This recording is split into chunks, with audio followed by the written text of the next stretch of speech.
YouTube पर quality content की कमी नहीं है, बस उन्हें परखने में समय लगता है। ऐसे में हायर मैथमेटिक्स पर वीडियो ढूंढना और भी मुश्किल। चैनल को सब्सक्राइब करें ताकि मैं आपके लिए और वीडियोस लाता रहूं। Now let's begin.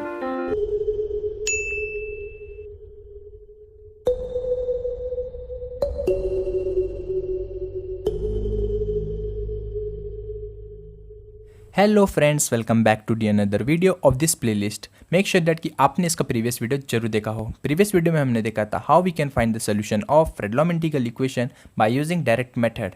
तो आज इस वीडियो में हम क्या करने वाले हैं, यहाँ पर भी हम एक फ्रेडलोमेंटिकल इक्वेशन का सोल्यूशन फाइंड करेंगे बाय यूजिंग डायरेक्ट मेथड। हालांकि इससे पहले भी मैंने वीडियो बना रखा है डायरेक्ट मेथड पर, बट ये जो एग्जांपल है ये थोड़ा डिफरेंट है प्रीवियस वन से। अब क्यों डिफरेंट है ये आपको वीडियो देखने पे ही पता चलेगा। तो बढ़ते हैं इसके एग्जांपल की तरफ। तो यहाँ पे हम क्या करेंगे, एक हमारे पास फ्रेडलोमेंटिकल इक्वेशन है, इसका हम फाइंड करने वाले हैं सोल्यूशन तो बाय यूजिंग डायरेक्ट मेथड। तो सबसे पहले हम क्या करेंगे, यहाँ पे हमारे पास जो भी फ्रेडलोमेंटिकल इक्वेशन है इसको स्टैंडर्ड फॉर्म से कंपेयर करके कुछ टर्म्स हम लिख लेंगे। जैसे कि जो पहला टर्म आता है वो होगा हमारा एफ ऑफ एक्स। तो आप देख सकते हो एफ ऑफ एक्स कितना आ जाएगा, ये आ जाएगा -8x -6x स्क्वायर। ठीक है, फिर हम लैम्बडा लिखेंगे तो लैम्बडा इज सिंपली 1 और अपना लिखेंगे कर्नल दैट इज के ऑफ एक्स टी। तो के ऑफ एक्स टी कितना आ जाएगा, 20xt square plus 12x square T हमें देखने को मिल जाएगा।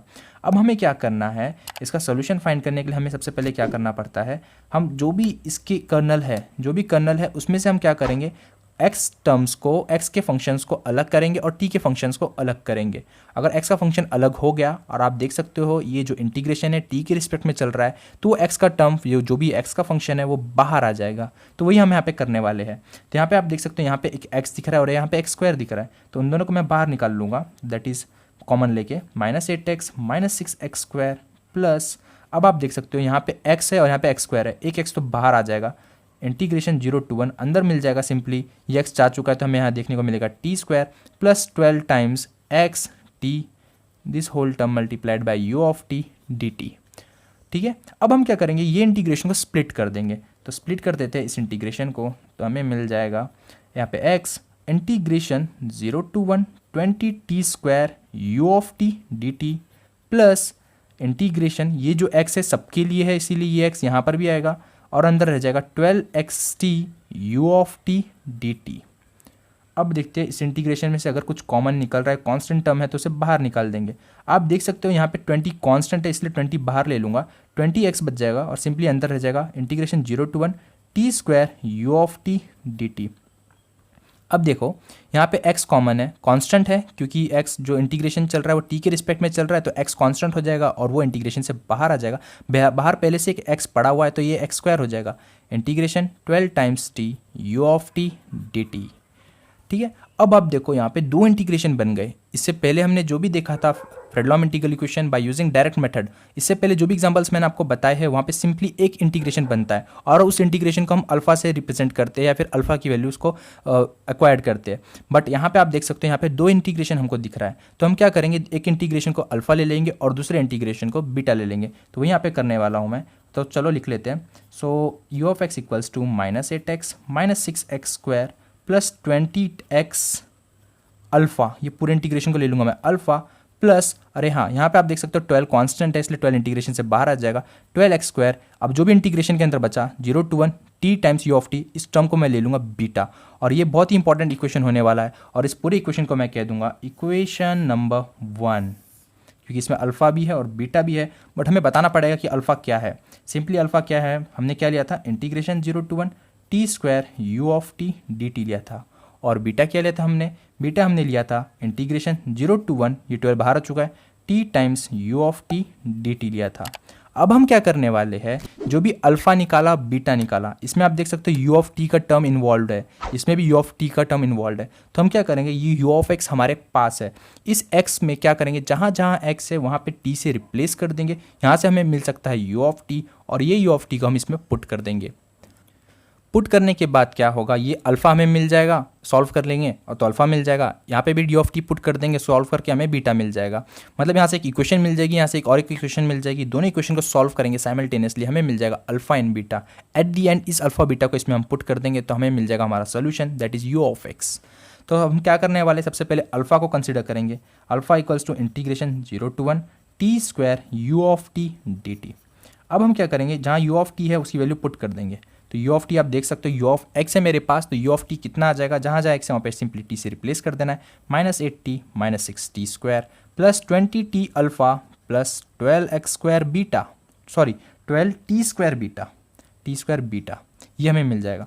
अब देखो यहाँ पे इंटीग्रेशन 0 to 1, अब मैं टी स्क्वायर को सबसे मल्टीप्लाई कर दूंगा तो मुझे मिल जाएगा -8t क्यूब, फिर -6t⁴ plus 20t cube alpha plus 12t⁴ beta dt।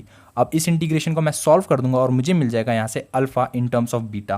तो अल्फा इक्वल्स टू, अब आप देख लो इस इंटीग्रेशन को जब मैं सॉल्व करूँगा तो मुझे मिल जाएगा यहाँ पे -8t⁴ upon 4 -6t⁵ upon 5 plus 20t⁴ upon 4 alpha plus 12t⁵ upon 5 times beta. This whole integration जो भी आंसर आया रेंजेस फ्रॉम 0 to 1। तो यहाँ पे हम अल्फा में मिल जाएगा, जहाँ जहाँ टी है वहाँ पे अपर लिमिट पुट कर देंगे और लोअर लिमिट पुट कर देंगे। तो सिंपली यहाँ पे अपर लिमिट पुट कर देंगे, हमें मिल जाएगा -8/4 -6/5 plus 20/4 alpha plus 12/5 beta minus 0 0 0 0, पूरा टर्म में मिलने वाला है 0। अब इसको सॉल्व कर दो यार, आपको मिल जाएगा एक लीनियर इक्वेशन जो कि अल्फा और बीटा के टर्म्स में होगा। ठीक है, तो मैं इसको डायरेक्ट सॉल्व करना, आपको इतना तो आता होगा, अलजेब्रिक पार्ट है छोटा मोटा, तो इसको सॉल्व फटक से कर लेंगे। मैं डायरेक्ट यहाँ पे इक्वेशन लिख देता हूँ कि हमें इक्वेशन क्या मिलने वाली है। तो मैं यहाँ पे इक्वेशन सिंपली लिख दूंगा, इक्वेशन सिंपली मैं लिख देता हूँ, हमें इक्वेशन क्या मिलेगी, हमें सॉल्व करने पे इक्वेशन मिल जाएगा 5 times alpha plus 3 times beta equals to 4, ये हमें इक्वेशन मिल जाएगी। अब मैं इस इक्वेशन को कहूँगा इक्वेशन नंबर 2। ठीक है, तो हमने अल्फा कंसिडर किया था, अब हम क्या कंसिडर करेंगे, बीटा कंसिडर करेंगे। सो बीटा क्या है हमारे पास, integration 0 to 1 T times U of T, but U of T आप देख सकते हो यू ऑफ टी क्या है हमारे पास, जो यू ऑफ एक्स है सिंपली यहाँ पे यू ऑफ टी हम ऑब्टेन कर सकते हैं। हमें मिल जाएगा -8t -6t square plus 20t alpha plus 12t square beta whole integrate with respect to t. तो इसे इंटीग्रेट कर देंगे, हमें मिल जाएगा, सबसे पहले मैं इसको मल्टीप्लाई कर देता हूँ, हमें मिल जाएगा -8t square -6t cube plus 20t square alpha plus 12t cube beta dt। अब इसको इंटीग्रेट कर देंगे, हमें मिल जाएगा -8t cube by 3 -6t⁴ plus 20t⁴ upon 3 alpha plus 12t⁴ upon 4 beta whole ranges from 0 to 1। Simply upper limit put कर देते हैं, हमें मिल जाएगा -8/3 -6/4 प्लस 20/3 अल्फ़ा प्लस 12/4 बीटा। ठीक है, अब इसको सॉल्व कर लेंगे, एलसीएम में ले लूँगा 12, यहाँ मुझे मिल जाएगा 3 कितने जो 4 जा, तो -32 -18 प्लस 80 अल्फ़ा प्लस 36 बीटा। ठीक है, ये मिल जाएगा, यहाँ मिल जाएगा 12 बीटा। सिंपली अलजेब्रिक पार्ट है, जैसा मैंने पीछे बताया, इसको भी मैं स्किप कर देता हूँ, डायरेक्ट हम लिख देंगे यहाँ पे हमें क्या कितना मिल जाएगा, हमें यहाँ पे सिंपली मिल जाएगा यहाँ पे 36 बीटा प्लस 80 अल्फ़ा और -8 9 10 कैरी 1 3 4 5 -50 मिल जाएगा और हमें मिल जाएगा 80 alpha minus plus 36 beta minus 12 beta equals to 50, हमें यहाँ मिल जाएगा और सिंप्लीफाई कर देते हैं तो 80 alpha plus beta 24 beta equals to 50 और सिंप्लीफाई हो रहा है, अब सिंप्लीफाई करके हमें मिल जाएगा यहाँ पे 40 alpha plus 12 beta equals to 25, ये हमें मिल गया। इसे मैं कहूँगा इक्वेशन नंबर 3। आपके पास इक्वेशन 2 है एंड इक्वेशन 3 है, इन दोनों को हम सॉल्व कर देंगे तो हमें मिल जाएगा अल्फ़ा एंड बीटा। तो इक्वेशन 2 मैं नीचे लिख देता हूँ, 5 alpha plus 3 beta equals to 4, ये हमारे कहाँ से आया, ये बाय इक्वेशन 2 से आया। ठीक है, तो आपको ये सॉल्व करना आता है, लीनियर इक्वेशन इन 2 वेरिएबल है तो बहुत ही बेसिक सा है। आपको सॉल्व करके अल्फ़ा मिल जाएगा, यहाँ से हमें अल्फ़ा मिल जाएगा 9/20 एंड बीटा मिल जाएगा हमें 7/12। अब देखो अल्फ़ा भी मिल गया, बीटा भी मिल गया और मैंने आपको पहले ही बताया कि हमारा जो सोल्यूशन है वो इक्वेशन नंबर 1 देगा। इस इक्वेशन नंबर 1 में हम क्या करेंगे, जहाँ जहाँ अल्फ़ा है वहाँ पे ये वैल्यू पुट कर देंगे और जहाँ जहाँ बीटा है वो ये वैल्यू पुट कर देंगे, हमें हमारा सोल्यूशन मिल जाएगा। तो सोल्यूशन हमें मिल जाएगा u of x equals to -8x minus 6x square plus 20 times 20x times alpha, but alpha is 9/20 plus 12x square times beta, but beta is 7/12, 12 get cancel, 20 also get cancel, हमें मिल जाएगा u of x equals to -8x minus 6x square plus 9 times x plus 7x²। ये हमें मिल गया हमारा final solution. तो आप देख सकते हो ये जो सोल्यूशन आया, it is a solution of Fredholm integral equation of second kind. जो भी हमारा गिवन फ्रेडलॉम इंटीग्रल इक्वेशन था, इसका ये बन गया सोल्यूशन। आई होप गाइस आपको समझ में आया होगा और आपको ये भी पता चला होगा क्यों ये डिफरेंट है प्रीवियस वन से। प्रीवियस वन से इसीलिए डिफरेंट है, हमने जो भी वहाँ पे डायरेक्ट मेथड से सॉल्व किया तो वहाँ पे सिर्फ अल्फा टर्म देखने को मिला था, एक ही इंटीग्रेशन था। बट यहाँ पे आप देख सकते हो हमारे पास दो इंटीग्रेशन मिले, एक को हमने अल्फा से रिप्लेस किया था और एक को बीटा से रिप्लेस किया था।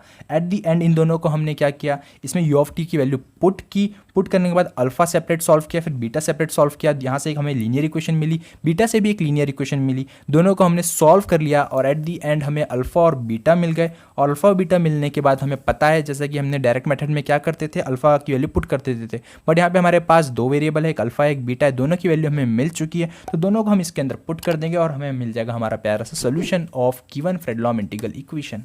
आई होप गाइस आपको ये वीडियो समझ में आया होगा। अगर वीडियो समझ में आया तो वीडियो को लाइक कर दीजिए, चैनल पे नए हो तो चैनल को सब्सक्राइब कर दीजिए, अपने दोस्तों के साथ इसे शेयर कीजिए, कमेंट कीजिए। एट दी एंड मिलते हैं नेक्स्ट वीडियो में, तब तक के लिए love you, take care, bye bye. अगर मेरा पढ़ाया हुआ आपको समझ में आया है तो लाइक डिसलाइक जरूर कीजिएगा, ताकि हम समझ पाए कि आपकी पसंद क्या है। कमेंट कीजिए, शेयर कीजिए और सबसे ज़रूरी बात, चैनल को सब्सक्राइब कीजिए। Thank you so much, love you, take care, bye bye.